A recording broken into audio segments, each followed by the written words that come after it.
Okay, so about a month ago I made a video titled The Most Obscure Facts from DBD's History, and some of you really seemed to like that one. So I thought, why not make a part 2 of it? Last time we looked at stuff like, for example, the incredibly buggy 1.3.1 D patch, old jungle gym designs, and a seemingly deceptive rework of the Haddonfield realm. While today we're going to be covering Visceral Cankers, Unreleased Maps, the developer's original vision for Trapper to be the only killer in the game, and more. So I guess without any further ado, let's get right into it.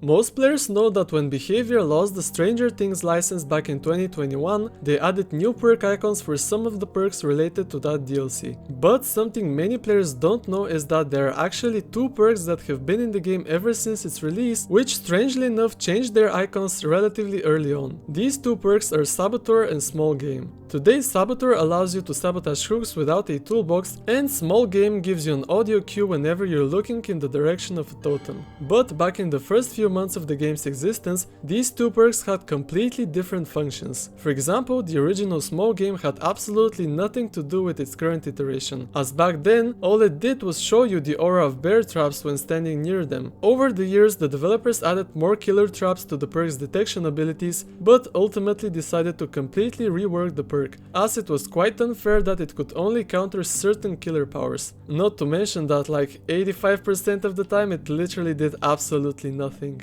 Now on to Saboteur. Originally, not only could you sabotage hooks, but also Trapper's bear traps. Yeah, I know, today that sounds absolutely ridiculous. Nonetheless, the perk was completely reworked and given a brand new icon in the 3.6.0 update, along with the other changes related to the sabotage mechanic. Now, you might notice that these two perks had something in common. They were all originally designed to counter Trapper's power for some reason. Without context, this doesn't make any sense at all, but this is probably because, sometime during the game's early development, the developers were contemplating whether Trapper should be the only killer in the game. Where do I know this from? Well, back in the day, Behavior would do these regular Q&A live streams on Twitch, where they would answer all kinds of questions from the community. I can't find the exact clip from which I remember Ashpanel saying that, because there are literally hundreds of these hour-long sessions, but you know, just trust me, bro. My guess is that they designed these perks with that vision in mind, and because of time constraints, they couldn't rework the two perks for the official release of Dead by Daylight on the 14th of June 2016. Before we move on, I quickly wanted to mention that Laurie's, Myers and Bill's perks also used to have a second iteration of their icons, which from what I understand were used on their general perk counterparts that were available to all survivors before those actual DLCs became available on all platforms.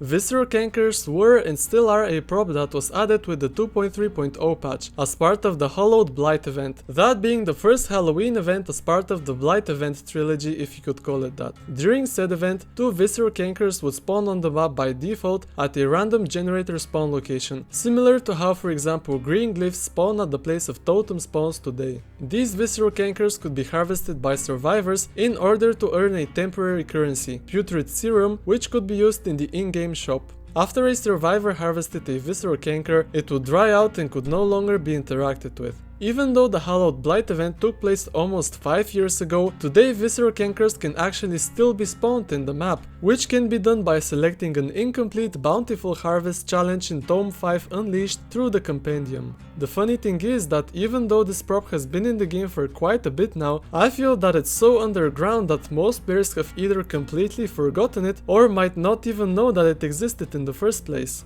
Whenever I select one of the 3 challenges that generate a Visceral Canker, my teammates always act quite confused, since they've probably never seen something like that before. A fun fact is that when the developers first added this prop back in 2018, they didn't introduce a new animation for the action, instead they just reused the current generator repair animation at that time. But something many players don't know is that this actually hasn't been updated ever since then. Even when the first Realm Beyond update added new gen repair animations for survivors, depending on which side of the generator you were repairing, the Visceral Canker harvest animation was in fact left completely untouched, meaning that you can actually still technically get the old generator repair animation in one of your matches to this very day.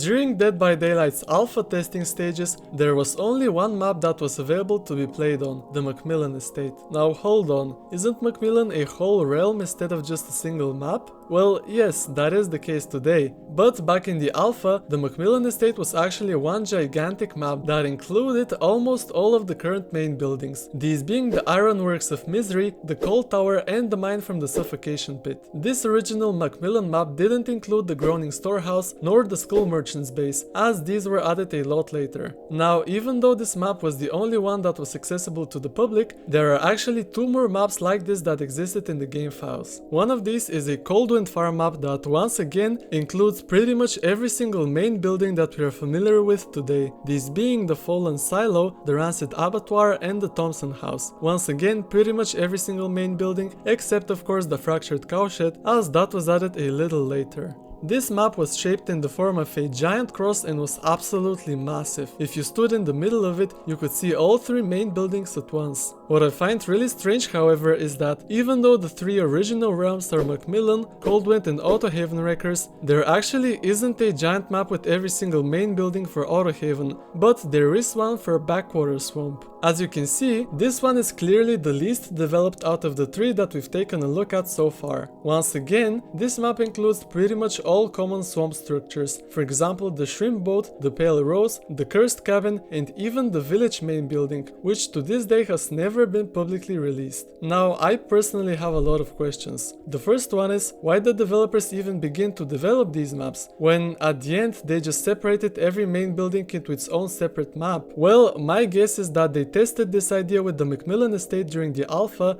and they saw that these types of maps were absolutely giant and that they shouldn't keep making them. Another guess is that these were just test maps to see how the overall atmosphere and balance of the maps would feel. One more question that comes up to me is that why is there a beta map for Swamp but none for Autohaven, even though Autohaven Wreckers was released with the base game and Backwater Swamp much later? Well, I actually have the answer to this one. Originally, the developers intended to release Swamp as part of the original game and for that to be the Wraith's realm, but due to time constraints, they couldn't complete the whole realm, so they decided to move everything related to the Wraith to Autohaven Wreckers and just release the Swamp in a future update. This is actually why the Wraith and Autohaven Wreckers, at least visually, don't have that much in common. More on this in my 6 facts about the Swamp that you probably didn't know about video. Now, before we wrap it up, I wanted to quickly mention that throughout the years there have been a lot of developer maps that were used purely for testing purposes. But there are also many other maps that we don't have any footage of. These include Minnie and Seb's Dream for the Macmillan Estate, Infinite Gym for Crowderspren Asylum, Facility for Haddonfield, Dead Lake, Grim Gully and Mound for Backwater Swamp,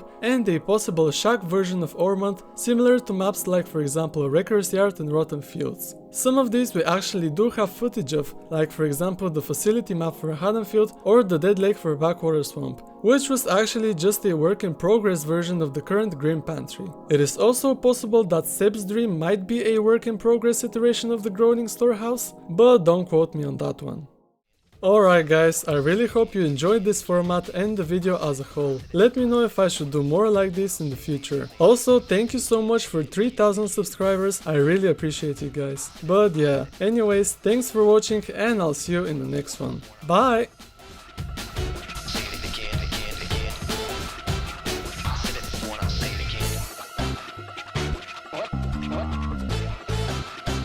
What's going on?